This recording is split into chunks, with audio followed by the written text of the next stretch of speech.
பழைய தோசைக்கல் இருந்ததுன்னா அதை எடுத்து அடுப்பில் வச்சு கொஞ்சம் உப்பு போட்டு அது மேலே ஒரு பிளேட்டு மாதிரி வச்சு ஒரு அதுக்கு மேலே இன்னும் ஒரு பிளேட்டு வச்சு இது மாதிரி பிஸ்கட் செய்யணும். அதை எப்படி செய்யறதுங்கிறத நான் இப்போ சொல்கிறேன்.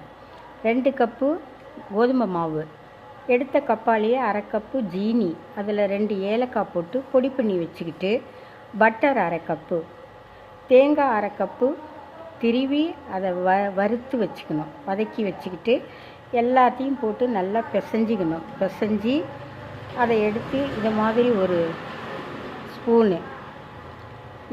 ஒரு ஸ்பூனால் எடுத்து ஒரு தட்டில் வச்சு தட்டி இது மாதிரி ஒரு தட்டில் வச்சு நீங்கள் வேக வச்சு அடுப்பில் வச்சு விறகடுப்பில் வச்சு செஞ்சு பாருங்கள். ரொம்ப டேஸ்ட்டாக இருக்கும்.